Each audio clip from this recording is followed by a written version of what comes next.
Hi, this is Kenny Albert. You're watching the Power Play Break, the place to talk about pucks.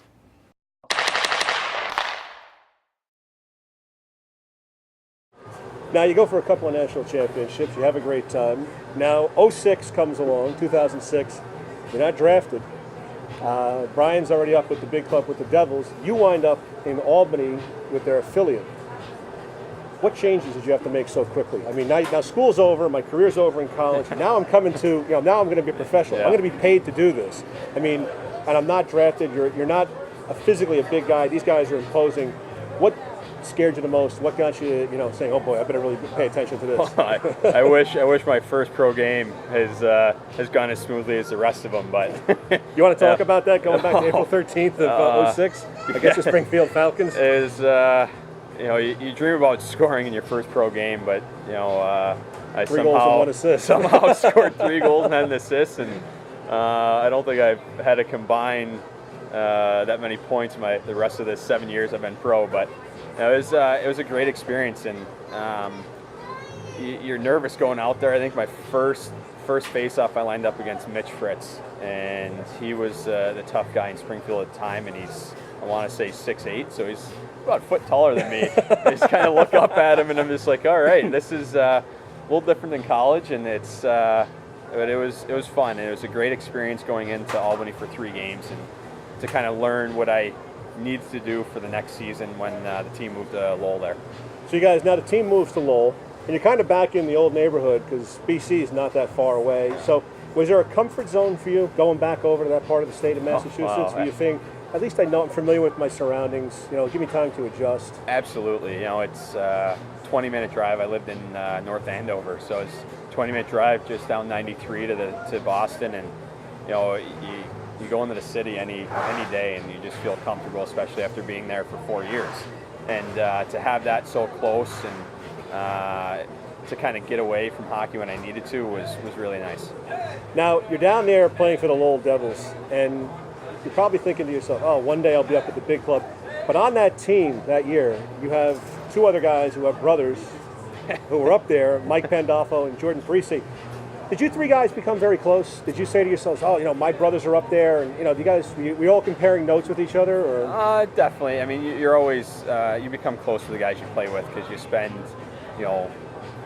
hours and hours with each other, and especially having brothers up at the big club is definitely a unique situation, and we kind of talked about that in our first training camp, and we kind of took that with us to Lowell, and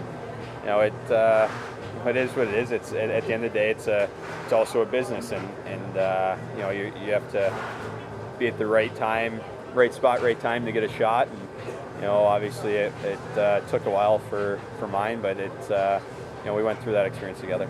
Talk about that a little bit too. I mean, you spent 6 years in the minors.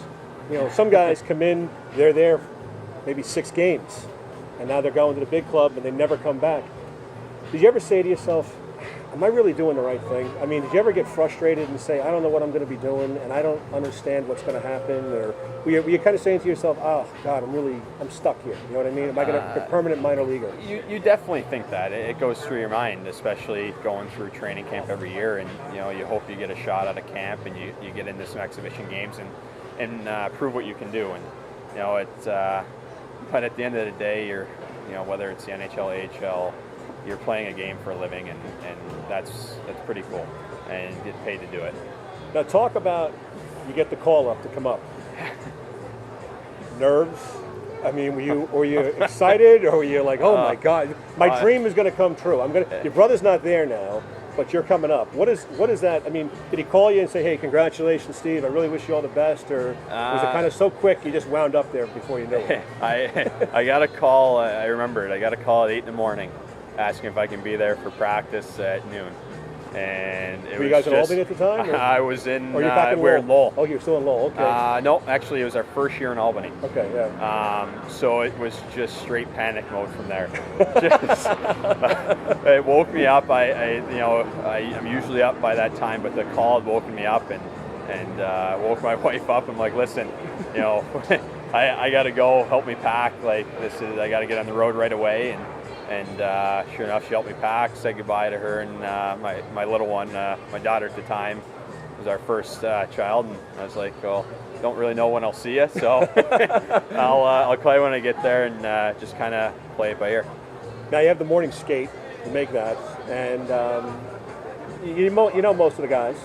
Were they like, hey, this is what you'd be looking for tonight? Or were they kind of helpful, or were they just like, hey, look, we got to get this done. We're here to win. You know what I mean? That kind of a thing. They're definitely helpful. It's they kept it loose because obviously your first NHL game, you're really nervous, and on top of that, it was against the Rangers, so it's your rival. So it's you want to get out there, you want to get the game going, you want your first shift to be over with and get into the swing of things. And the guys were great with just helping me keep me calm and kind of ease into it.